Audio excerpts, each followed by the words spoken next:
ಪಾರ್ಟಿಯನ್ನು ಬೆಂಬಲಿಸಿ ಅಲ್ಲ, ನಾವು ಅವರಿಗೆ ಶ್ರಮ ಕೊಡಬೇಕು ಅನ್ನೋಂಥದ್ದು ಪಕ್ಷದ ಪರವಾಗಿ ನಿಲುವ ನಿಮ್ದು ಅಥವಾ ಇಲ್ಲ, ನಾವು ಡಿ ಕೆ ಶಿವಕುಮಾರ ಪರವಾಗಿರತಕ್ಕಂಥ ನಿಲುವು, ಡಿ ಕೆ ಶಿವಕುಮಾರ ಪರವಾಗಿರತಕ್ಕಂಥ ನಿಲುವು, ಅದನ್ನೇ ಬಿಟ್ಟು ಬೇರೆ ಪಕ್ಷ ಅಂತ ಬರಲ್ಲ. ವೇಣುಗೋಪಾಲ್ ಅವರು ಹೇಳಿದ್ದಾರೆ ಕರ್ನಾಟಕದಲ್ಲಿ ಸಿಎಂ ವೇಕೆನ್ಸಿ ಇಲ್ಲ, ಸದ್ಯ ಆ ಥರದ್ದು ಯಾವುದು ಚರ್ಚೆ ಇಲ್ಲ ಅಂತ ಹೇಳಿದ್ದಾರೆ.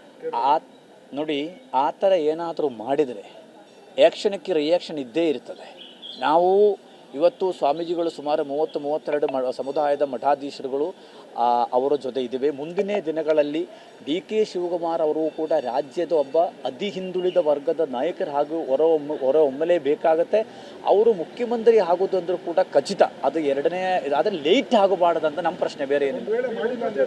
ಹಾಂ, ಒಂದು ವೇಳೆ ಸಿಎಂ ಆಗಿ ಮಾಡಲಿ ಸಕ್ರಿಯ ಆಗಬೇಕಾಗಿರ್ತಕ್ಕಂಥ ಒಂದು ಪಾರ್ಟಿಯ ಫೋರಂ ರೀತಿಯಲ್ಲಿ ನೀವು ರಿಯಾಕ್ಟ್ ಮಾಡ್ತಾ ಇದ್ದಾರಲ್ಲ, ಒಬ್ಬ ಹಿಂದುಳಿದ ವರ್ಗಕ್ಕೆ ಸೇರಿದ ಸಿಎಂ ಅನ್ನು ಬದಲಾವಣೆ ಮಾಡಿ ಪ್ರಬಲ ಸಮುದಾಯಕ್ಕೆ ಸೇರಿರ್ತಕ್ಕಂಥ ವ್ಯಕ್ತಿಯನ್ನು ಮುಖ್ಯಮಂತ್ರಿ ಮಾಡಿಕೊಳ್ತಕ್ಕಂಥದ್ದು ಯಾವ ಅಜೆಂಡಾ? ನೋಡ್ರಿ, ಬಸವಣ್ಣನವರು ಯಾವ ಸಮುದಾಯ? ಇವತ್ತು ಡಿ ಕೆ ಶಿವಕುಮಾರ್ ಅವರು ಅತಿ ಹಿಂದುಳಿದ ವರ್ಗಗಳ ನಾಯಕರುಗಳು ಆಗಬಾರ್ದಂದೇನು? ನಾವೇ ಇರಬೇಕು, ನಾವೇ ಆಗಬೇಕು ಅಂತಕ್ಕಂಥ ವಿಚಾರದಲ್ಲಿ ನಾವು ಮುಖ್ಯಮಂತ್ರಿನ ಇಳಿಸಿ ಅಂತಕ್ಕಂಥಲ್ಲ ನಾವು ಹೇಳ್ತಾ ಇರೋದು.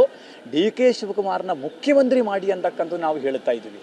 ಅದನ್ನು ಬಿಟ್ಟು ಅವ್ರನ್ನ ಇಳಿಸಿ ಅಂತಕ್ಕಂಥ ಪ್ರಶ್ನೆ ಅಲ್ಲಿ. ಆಮೇಲೆ ಮುಖ್ಯಮಂತ್ರಿಗಳು ಒಬ್ಬ ಹಿಂದುಳಿದ ವರ್ಗದ ನಾಯಕರಂತ ಹೇಳಿ ಅದರಲ್ಲಿ ಎರಡನೇ ಪ್ರಶ್ನೆ ಇಲ್ಲ. ಆದರೆ ನಾನು ಕೇಳುವುದೇನು ಅಂದರೆ, ಹಿಂದುಳಿದ ವರ್ಗದ ನಾಯಕರಂತ ಹೇಳಿಕೊಂಡು ಇವತ್ತು 2Aಯಲ್ಲಿ 104 ಜಾತಿ ಇದ್ದೇವೆ, ಉಪಜಾತಿಗಳು 494 ಜಾತಿ ಇದ್ದೇವೆ. ಹಾಗೆಂದರೆ ಅದರಲ್ಲಿರತಕ್ಕಂಥ ಬೇರೆ ಯಾರಿಗೂ ಸ್ಥಾನಮಾನ ಆಗಬಾರದು. ಅದರಲ್ಲಿ ಇಲ್ವಲ್ಲ, ಯಾರಿಗೂ ಕೊಟ್ಟಿದ್ದಾರೆ ಹೇಳಿ ನೋಡುವ? ಯಾರಿಗೂ ಕೊಡಲಿಲ್ಲ.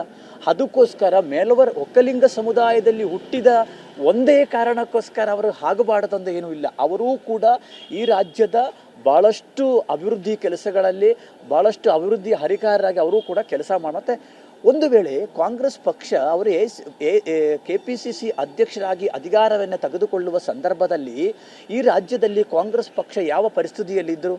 ಅವತ್ತು ಅವರು ಆರೋಗ್ಯವನ್ನು ಕಳ್ಕೊಂಡು, ದುಡ್ಡನ್ನು ಕಳ್ಕೊಂಡು, ಎಲ್ಲವನ್ನು ಸಮಯ ಕೊಟ್ಟು ಪಕ್ಷವನ್ನೇ ಬೆಳೆಸಿದ್ದಾರೆ.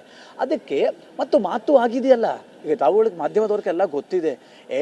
ನನಗೂ ಬಂದಿದ್ದ ಮಾಹಿತಿಗಳೇನು ಅಂದರೆ, ಅವ್ರಿಗೆ ತಲೆ ಕೈ ಇಟ್ಟು ಅವ್ರಿಗೆ ಹೇಳಿದಾರಲ್ಲ 2.5 ವರ್ಷ ನಾವು, 2.5 ವರ್ಷ ನೀವು ಅಂತ ಹೇಳಿದಾರಲ್ಲ. ಇವತ್ತು ಯಾಕೆ ಬದಲಾವಣೆ ಮಾಡ್ತಾ ಇದ್ದಾರೆ? ಆದ್ದರಿಂದ ನಾವು CMನ ವಿರೋಧಿಗಳು, CMನ ಇಳಿಸಿ ಅಂತಕ್ಕಂಥ ಪ್ರಶ್ನೆ ಅಲ್ಲ ಇಲ್ಲಿ. ಆದರೆ ಅವ್ರಿಗೂ ಕೂಡ ನ್ಯಾಯವಾಗಲಿ ಸಿಗಲಿ ಅಂತಕ್ಕಂಥದ್ದು ನಮ್ಮ ಅಭಿಪ್ರಾಯ. ಗುರುಗಳೇ, ಮಠಾಧೀಶರನ್ನ ಟಾರ್ಗೆಟ್ ಮಾಡಿದ್ದಾರೆ ಸಿಎಂ ಅಂತಂದು ಹೇಳಿದ್ರೆ ನೋಡಿ, ಈ ವಿಷಯ ಯಾಕೆಂದರೆ ಡಿ ಕೆ ಶಿವಕುಮಾರಕ್ಕೂ ಬೆಂಬಲ ಕೊಟ್ಟಿರತಕ್ಕಂಥ ಸಮುದಾಯದ ಸ್ವಾಮೀಜಿಗಳಿಗೆ ಬಜೆಟಲ್ಲಿ ಏನೂ ಕೊಡಲಿಲ್ಲ. ಮತ್ತು 22-30 ಸ್ವಾಮಿಗಳಿಗೆ ಜಮೀನನ್ನು ಕೊಟ್ಟರು, ನಮಗೆ ಯಾರಿಗೂ ಕೂಡ ಕೊಡಲಿಲ್ಲ. ಆವಾಗ ನಾವು ಏನು ಅಂದ್ಕೊಳ್ಬೇಕಾಗುತ್ತೆ? ನನ್ನ ವಿಷಯದಲ್ಲಿ ಫ್ರೀಡಮ್ ಪಾರ್ಕಲ್ಲಿ ಸ್ಟ್ರೈಕ್ ಮಾಡಿದ ಸಂದರ್ಭದಲ್ಲಿ ಮಾಲಿಕೀಯ ಗುತ್ತಿಗೆದಾರ ಹತ್ರ CM ಏನು ಹೇಳಿದ್ದಾರೆ? ನಾನು ಸ್ವಾಮೀಜಿಯವ್ರನ್ನ ಭೇಟಿ ಆಗೋದಿಲ್ಲ, ನನ್ನ ಹತ್ರ ಕರ್ಕೊಂಡೇ ಬರಬೇಡಿ. ಇದೇ ಕಾರಣ ಹೇಳಿರೋದು. ಸೊ ಈ ರೀತಿಯಲ್ಲಿ ಟಾರ್ಗೆಟ್ ಮಾಡಿದರೆ, ಈ ರೀತಿಯಲ್ಲಿ ಮಾತನಾಡಿದರೆ ಅದು ಸರಿಯಾದ ಪದ್ಧತಿ ಅಲ್ಲ ಅಂತಕ್ಕಂಥದ್ದು ನಾವು ಈಗಾಗಲೇ ಆ ವಿಷಯ ಕೂಡ ನಾವು ಅವ್ರ ಹತ್ರ ಹೇಳಿದ್ದೀವಿ, ಅದು ಹೇಳಲೇಬೇಕಾಗತ್ತಲ್ಲ, ಅದಕ್ಕೋಸ್ಕರ ಹೇಳಿದ್ದೀವಿ ಅಷ್ಟೇ, ಬೇರೆ ಏನು. ಸಮಾವೇಶ DCM ಡಿ ಕೆ ಶಿವಕುಮಾರ್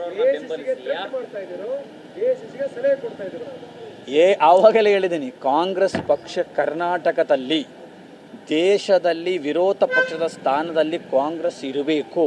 ಹಾಗೆ ಕರ್ನಾಟಕದಲ್ಲಿಯೂ ಇವತ್ತು ಆಡಳಿತ ಪಕ್ಷದಲ್ಲಿದ್ದೀರಿ, ನಾಳೆಯೂ ಕೂಡ ಮಾಡಬೇಕಾದ್ರೆ DKಗೆ ನ್ಯಾಯವನ್ನೇ ಒದಗಿಸಬೇಕು. ಅವತ್ತು ಒಂದೇ ನಿಲುವು, ಇವತ್ತು ಒಂದೇ ನಿಲುವು. ಥ್ರೆಟ್ಟನ್ನಲ್ಲ, ನಾವು ಸಲಹೆಯನ್ನೇ ಕೊಡ್ತಾ ಇದ್ದೀನಿ.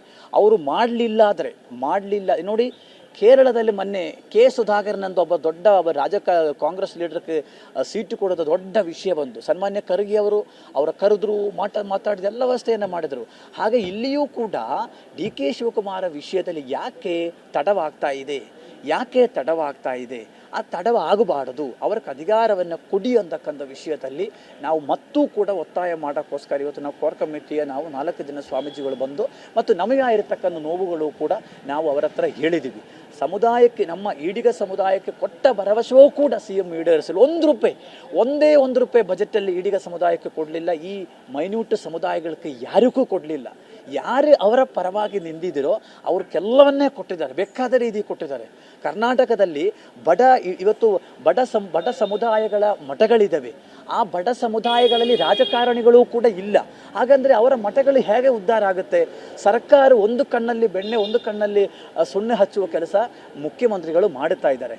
ಇದು ಬಜೆಟಲ್ಲಿ ಖಾಲಿ ಬಜೆಟ್, ಅದು ಏನೂ ಉಪಯೋಗ ಇಲ್ಲ ಅಂತ ಒಂದು ಬಜೆಟ್ ತಗೊಂಡು ಮುಖ್ಯಮಂತ್ರಿಗಳು ಮಾಡಿದ್ದಾರೆ. ಆದ್ದರಿಂದ ಅದು ಆಗಬಾರದು. ತಾವು ಇವತ್ತು ಎಲ್ಲ ಸಮುದಾಯಗಳ ನಾಯಕರಂದರೆ ಇವತ್ತು ವಿಶ್ವಕರ್ಮ ಸಮುದಾಯ, ಹಡಪಾದ ಸಮುದಾಯ, ಶಿವಸಿಂಬಿ ಸಮುದಾಯ, ಕುಂಬಾರ ಸಮುದಾಯ, ಇವತ್ತು ಯಾವುದಾದ್ರೂ ಒಂದು ಸಮುದಾಯದ ಒಂದು MLA ಆಯ್ಕೆ ಮಾಡಿದಿರಿ, ಒಬ್ಬ MP ಕಳಿಸಿದರೆ ಪಾರ್ಲಿಮೆಂಟ್ಗೆ.